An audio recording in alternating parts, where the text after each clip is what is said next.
Hello, hello, friends. This is Becky with Becky Budgets, just coming on here to go ahead and do our closeout for October. I do apologize for putting this in later in the day, but today was a busy day for us, and it ended up with us having dinner with my dad and watching the last game for the World Series. So congratulations to all my buddies that live in Texas for their win. That being said, let's go ahead and get started. As always, I start off by going over our monthly budget that we do at the beginning of every month. Then I go over where our trackers are standing, and then the full closeout of the month. Income source number one comes in as my income, and it was $4,428 in the month of October. My husband's income was $2,650. If you remember one of those weeks, we ended up getting paid less because they didn't pay him out 2 days that he was out. And for bonus income, we ended up with $601. When we add those values together,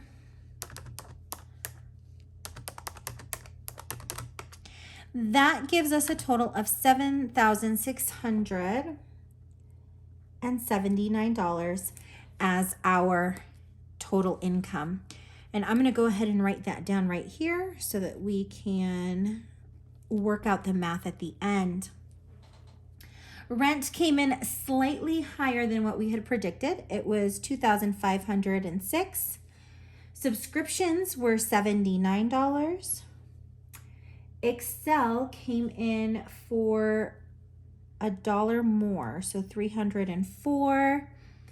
My husband's phone was $57, as it always is. T-Mobile was $100. Xfinity was $159. The first installment of our car insurance, which is through Allstate, came in for $167, and then the following go down to $157. And then my dog's insurance through Nationwide came in as $154. Luckily, we did not have any unbudgeted expenses, so let's go ahead and add those together. Let's see.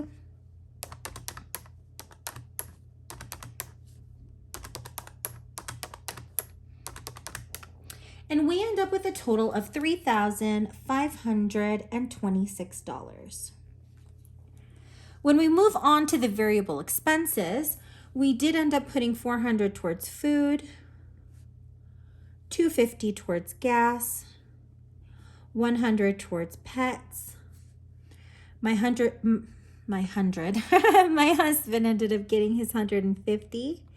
I held off on giving myself $100 last month, and eating out and miscellaneous got theirs. So let's go ahead and add those values together.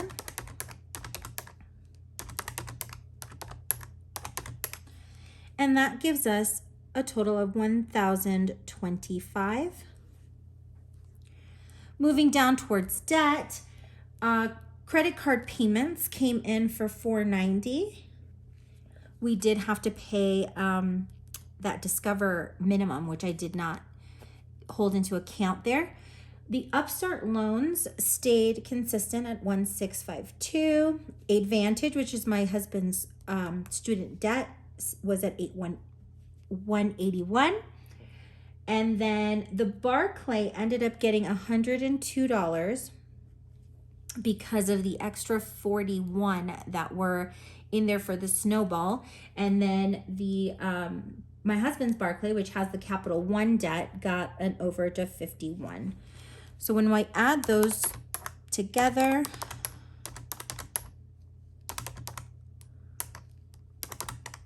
that gives us a total of $2,476.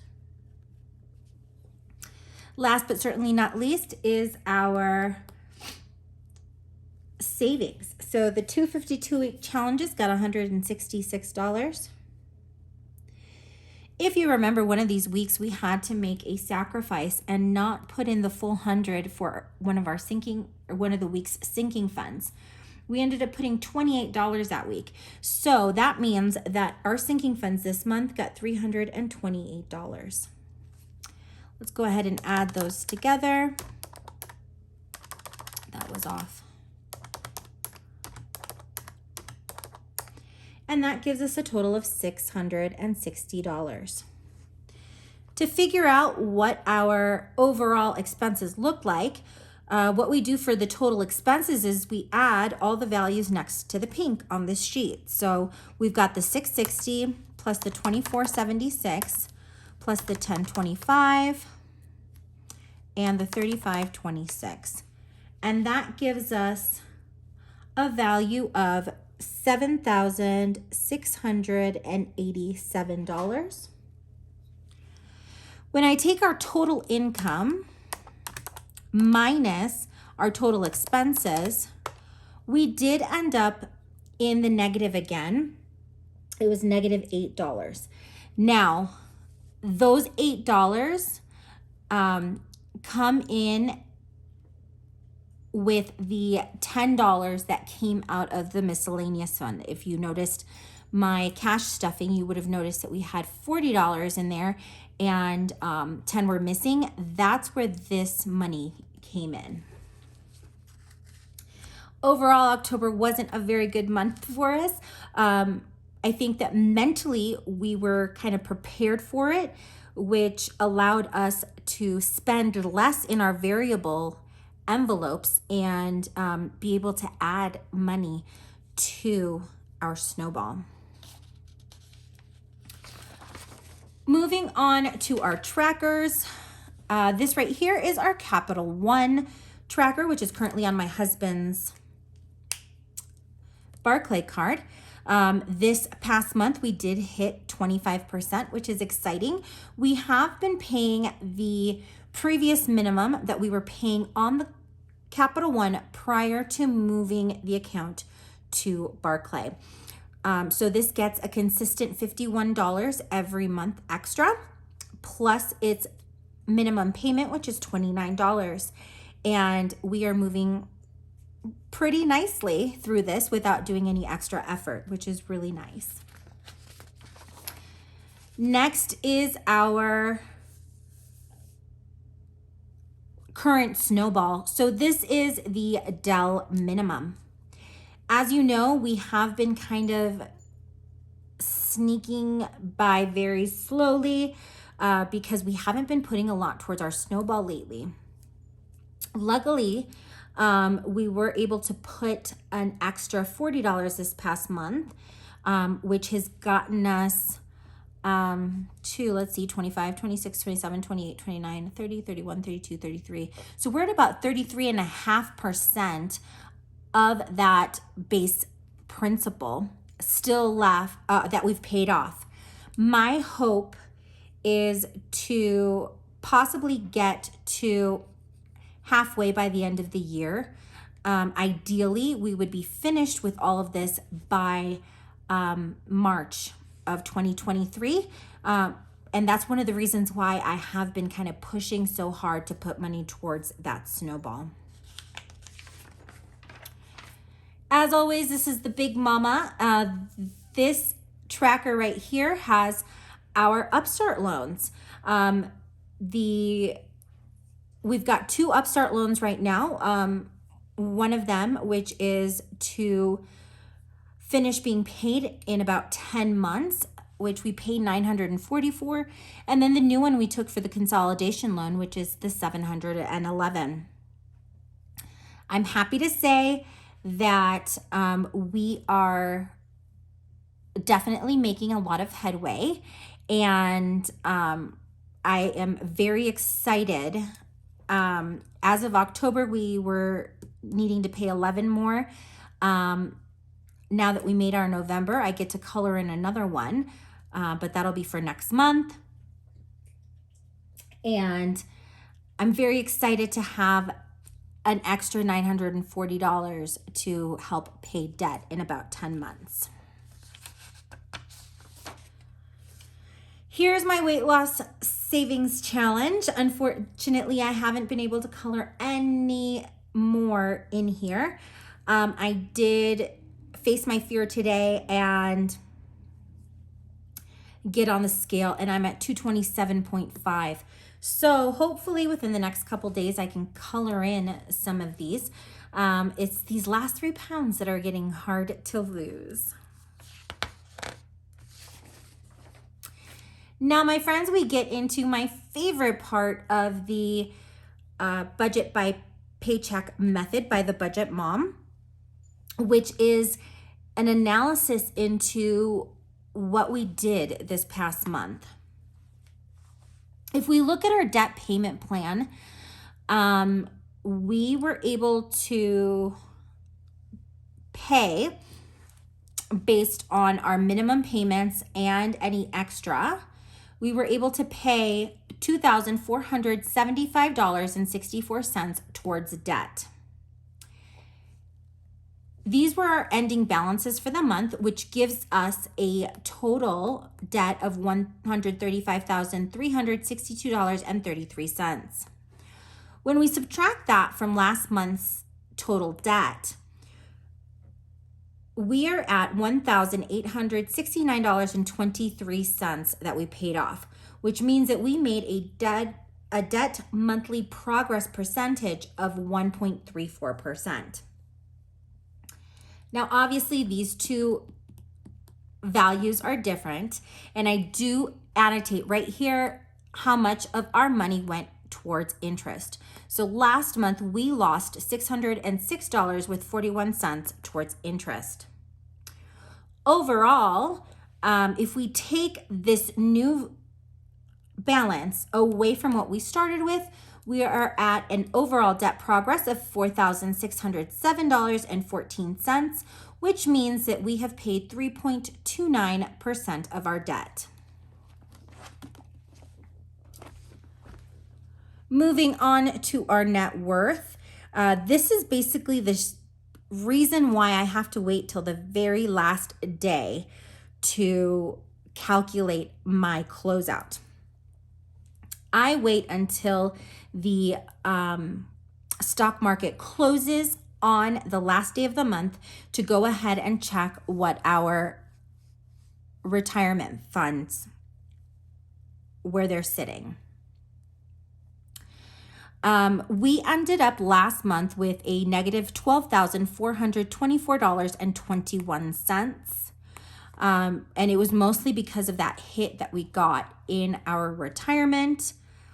I'm happy to say that based on my calculations this month, we are at negative $7,081.41, which means that we were able to move that value into a more positive position by $5,342.80. And that, my friends, is a percentage of 43%, which is really exciting. Patiently waiting until we get to a point where we will be in a positive, which I know will take some time. Moving on to our monthly budget category breakdown. On this sheet, I like to go over what we went over on, which I annotate in red. If any of you are asking yourselves why I had put $601 on my October budget, it is because we took $101 out of savings this month. Going down our list, rent was about $5.18 more. That's okay because it's not by that big of a value.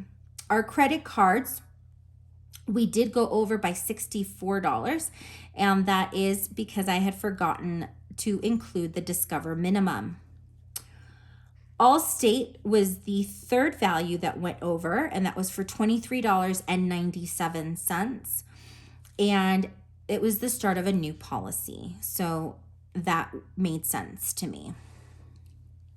Unfortunately, we were not in the negative here with our savings, which means that we did put $72 less into savings than we did the month prior.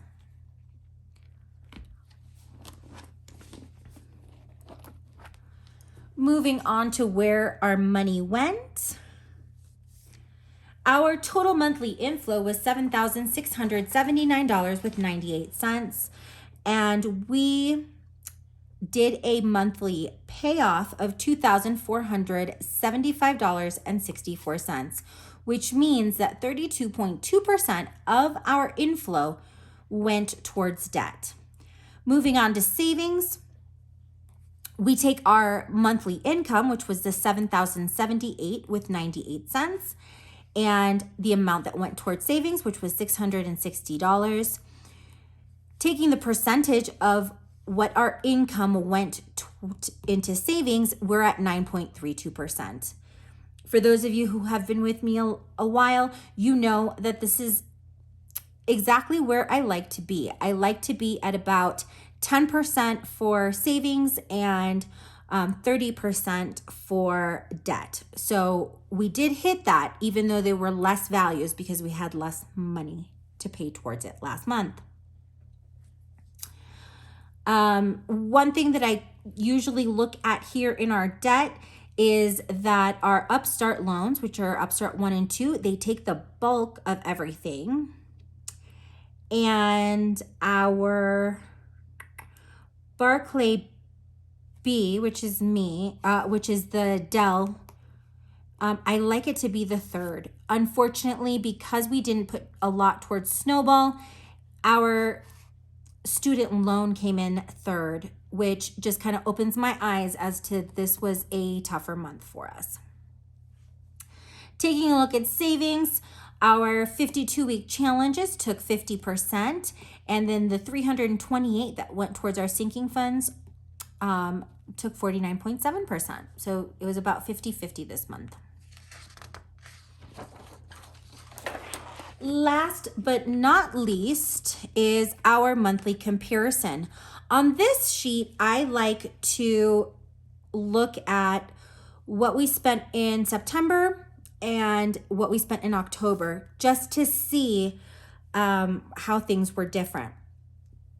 One thing you may be asking yourselves is why, if I added so much money from our variable envelopes, do I not account for it here? The reasoning behind that is that I write off that money and I count what we put towards it. Any extra that we have will get allocated wherever we need. Currently, it is the Snowball, but I will put that in as extra income in our closeout for November because I've already accounted for us having put the money in there. I know it's probably not the same way everyone would do it, but it does make sense for me. And at the end of the day, as long as we get that Snowball paid off before March, I'm willing to do anything. Taking a look at at September and October, rent went up by $66.75. I'll be honest with you, we had a water pipe that leaked and our water went up astronomically. Luckily, they blew out the sprinkler system and there is no more water leakage. We did file a complaint with the office, but given the current economic climate, we don't expect them to do anything. Subscriptions this month, we paid $15.12 more. October was a month that we paid for Audible, which is about $15. So that makes complete sense. For our credit cards, we ended up paying $41 more. That had a lot to do with, it looks like I included the money that we paid towards our snowball there. So we did pay $41 more from our minimum. In food, last month, we were only able to fill $375. And this month, we were able to put the full $400, which means that we paid $25 more. And in pets, we had been completely full in September. When they got groomed in October, we had to start refilling to $200. So there's the $100 that we paid in overage.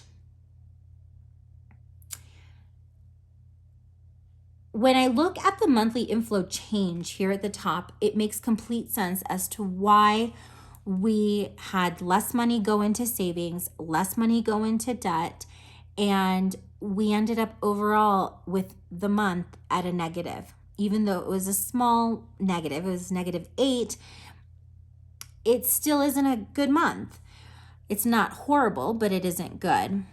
And being able to see that we brought in $4,552.40 less in October than we did in September makes complete sense. I am very proud of the fact that we kind of tightened up our spending and had that overage in our variable expenses, because in the past, that wasn't something that we'd be able to do. So I'm very grateful that we have started budgeting and that I track our spending and that it is affecting our spending habits. Well, friends, we have come to the end of the month of October. Hopefully, November continues to be a better month. It has already kind of started off really well, and I hope that it stays on that positive trajectory. Thank you to each and every one of you who has taken the time to watch this video. I know it's not for everyone, but I want others to know that it isn't always moving forward when you are budgeting. Sometimes you do take a couple steps back to then move forward again, and that it is a journey that has a lot of ups and downs, and that's okay as long as you don't lose your focus and you continue moving forward. I will be back tomorrow, my friends, with our November week 3 setup. I hope that each and every one of you is having an amazing weekend, and I will see you tomorrow. Bye, friends.